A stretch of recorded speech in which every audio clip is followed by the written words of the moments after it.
Africa বেশ কিছুদিন আগে আমি অন্নপূর্ণা পেট ক্যাম্প রান্না শুরু করি। আমার উদ্দেশ্য ছিল একটাই, এই জায়গায় দাঁড়ায় আমি আমার আম্মুরে আই লাভ ইউ করি, আমার নানির আই লাভ ইউ করি। আজকে আমি এই জায়গায় আই লাভ ইউ আম্মু, আই লাভ ইউ নানি। কোন সময় তোমাকে ভালো সন্তান হইতে পারি না, আমার মাফ করে দিও। তোমরা অনেক কষ্ট সইছো।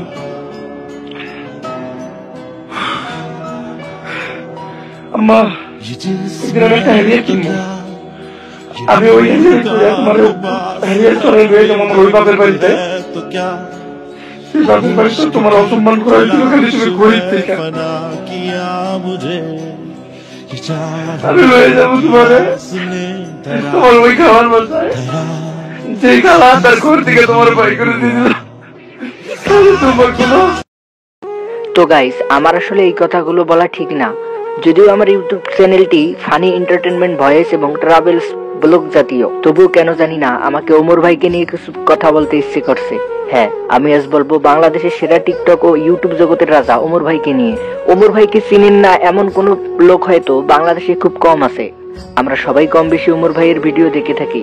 তিনি টিকটক থেকে শুরু করে ফানি অ্যাটিটিউড, স্যাড এবং আরো অনেক ধরনের ভিডিও বানিয়ে থাকেন। তবে সাম্প্রতিক সময়ে করা একটা ভিডিও, যা তিনি নেপালের পাহাড়ে গিয়ে তার মাকে নিয়ে এবং তার নানিকে নিয়ে তার নিজের মনের ভাব প্রকাশ করেছেন, যা বাংলাদেশের অনেক মানুষের মন কেড়ে নিয়েছে এবং তার জন্য কিছু মানুষের ভালোবাসা ও তার প্রতি আরো গভীর করে দিয়েছেন। কিন্তু কথা হচ্ছে, আমরা কম বেশি সবাই সোশ্যাল মিডিয়ার সাথে যুক্ত। আমরা আমাদের জীবনের প্রতিনিয়ত অনলাইনের কোনো না কোনো জায়গার সাথে জড়িত। কেউ টিকটক, কেউ ইউটিউব, কেউ ফেসবুক, তো কেউ ইনস্টাগ্রামের সাথে যুক্ত আছে। তবে আমরা যে কথাগুলো আমাদের পরিবারের সাথে সরাসরি বলতে পারি না, তারা কিন্তু এই কথাগুলো আমরা আমাদের নিকটতম কোনো আত্মীয় বা বন্ধু বান্ধবের সাথে শেয়ার করে থাকি। তেমনি ভাবে আমরা কেউ কেউ তার টিকটক, ইউটিউব বা ফেসবুকের মাধ্যমেও প্রকাশ করে থাকি। তেমনি ভাবে ওমর ভাই তার মনের কথা সরাসরি তার আম্মু বা তার নানিকে না বলে তা টিকটকের মাধ্যমে প্রকাশ করেছেন। কিছু মানুষ তো এই বিষয়কে নিয়ে ওমর ভাইয়ের প্রতি গভীর ভালোবাসা জানিয়েছেন।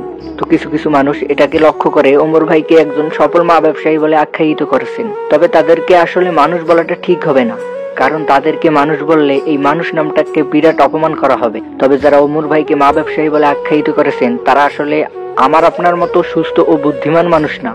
তারা হচ্ছে টিকটকার পুরনো কিছু অটিজম এবং করোনা ভাইরাসের থেকে মারাত্মক টিকটক প্রতিবন্ধী ভাইরাস। ভাই, এখানে আমার আপনার সবারই কম বেশি মা আছে। তো আপনি যদি তাকে নিয়ে কিছু বলেন বা সোশ্যাল মিডিয়ায় কোনো কিছু প্রকাশ করেন, তাহলে কি আপনারা একজন সফল মা ব্যবসায়ী হয়ে যাবেন? প্রশ্ন থাকবে আপনাদের কাছে। আপনারা এখনো যারা বুঝেন নাই তাদেরকে বলছি, আমি বলছি সবার ভালোবাসার মানুষ ওমর ভাইয়ের কথা।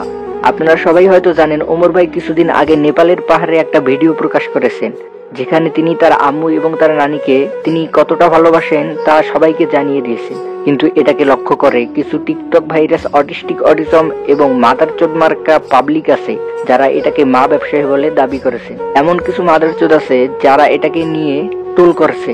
আসলে কথা হচ্ছে, যারা জন্মে করে নাই কোনো পুণ্য, তারা কিভাবে বুঝবে একজন জন্মধারিণী মা এবং প্রিয় নানির মর্ম?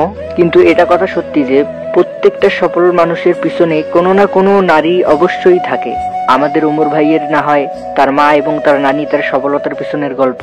আরে ভাই, একটা মানুষের তো ব্যর্থতা থাকতেই পারে, কিন্তু এখন তো সে সফল। তবে এটা ভাবা উচিত, যখন ওমর ভাই ছোট ছিল তখন তার মা এবং তার নানি তাকে অনেক কষ্ট করে মানুষ করছে। তার বাবা থেকেও নেই, তবে সে এখন বড় হয়েছে, সে এখন সফল, টাকা ইনকাম করে। তবে মা আর নানির জন্য কান্না করে ভিডিও বানিয়েছে। খুব ভালো লাগছে আমাকে বিষয়টা। কিন্তু দেখলাম কিছু ছাগল পাগল টিকটকার এটাও নিয়ে টোল করে। মাদারচোদদের আজকে কপালে দুঃখ আছে। বউ ব্যবসা ভালো না সেলুন ব্যবসা ভালো? বউ ব্যবসা ভালো, সেলুন ব্যবসা ভালো, কিন্তু তার চেয়ে জঘন্য ব্যবসা হচ্ছে মা ব্যবসা। মা ব্যবসা মানে কি? এই যে ওমর মারে নিয়ে ভিডিও করে, এটা দেখে বললে নাকি? দেখতেই তো পাচ্ছেন এই মাদারচোদ গাঞ্জা মাঞ্জা খায়। তবে হ্যাঁ, এটা শুধু আপনারা না, এটা সবাই বলবে এর কোনো জন্মের ঠিক নাই, শালা নেশামেশা করে। তবে এই শালায় তো একটা পাক্কা বউ ব্যবসায়ী কাপল ব্লগার। তবে এর মাথায় যে গু ভরা, এটা শালার পোলা নিজেও জানে না। ভালোবাসা কোনটাকে বলে এ মাদারচোদ জানে নাকি? মানে ওমর ভাই তার ভিডিওতে না আনলো তার মাকে না আনলো তার নানিকে। আর এই মাদারচোদ বলতেছে মা ব্যবসায়ী ওমর ভাই। মারে কেমনে ভালোবাসা লাগে মাদারচোদ তো জানে না, ওই শালার পোলা বুঝবো কেমনে?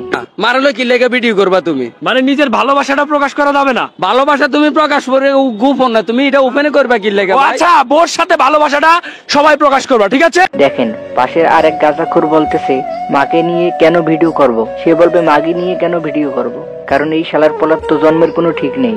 মানে ওমর ভাই কেন তার ভিডিওর মধ্যে তার মাকে আনে নাই? সে ভিডিও করছে তার মার জন্য। আর এটা যদি মা ব্যবসায়ী হয়ে যায়, আর তোরা যে বউ দেখায় ভিডিও করিস, আবার এটাকে বলতেছে বউ ব্যবসায়ী ভালো। মাদারচোদরা বউরে নিয়ে ভিডিও করে আবার আবাসিক হোটেলে বউ বিক্রি করে দেয়, তবে রাস্তায় ওদের বউকে ছেড়ে দিলে কুত্তাও মারতো না। আমার মাকে একটা কথা বলার জন্য চলে আসলাম মরুভূমিতে, কারণ আমার বাপের অনেক টাকা আছে। কারণ মাঝে মাঝে আমি মায়া ইমোশনাল ভয়েস দেই, তো মানুষ আমাকে অনেক ভালোবাসে। মানে এই ফকিন্নির বাচ্চায় আবার কইলো কি পুরো ভিডিওটা ওমর ভাইকে মেন করে বানাইলো। তবে মানলাম ওমর ভাইকে মেন করে ভিডিও বানাইলি, কিন্তু মাদারচোদ তোর ভিডিওতে তো লজিক থাকা লাগবে। আসলে এই বোকাচোদা মাদারচোদ বুঝাইতে চাচ্ছে ওমর ভাই মাকে নিয়ে ভিউ ব্যবসা করতেছে। তবে ওমর ভাই তো আগেই বলছে আমি আমার মাকে নিয়ে কিছু কথা বলতে নেপালে আসছি। তবে সে যদি তার মাকে নিয়ে ভিউ ব্যবসা করতো, সেই ভিউস এর জন্য নেপালে যাইতো না। শালা মাদারচোদ প্রতিবন্ধী শালার পোলা। সো গাইস, ভিডিওটা আর বাড়াচ্ছি না, কারণ রাগে এখনো আমার গা কাঁপতেছে। আপনারা যারা আমার কথায় কষ্ট পাইছেন, আল্লাহর হস্তে আমাকে মাফ করে দিবেন। আসলে তখন আমার আবেগে কাজ করছে, আমার বিবেকে কাজ করে নাই। এখন আপনার রাস্তায় আপনি যান, আমার রাস্তায় আমি যাই। তবে মনে রাখবেন পরের ভিডিওতে যেন আর কারো দেখা না পাই। ওকে, টাটা, বাই বাই।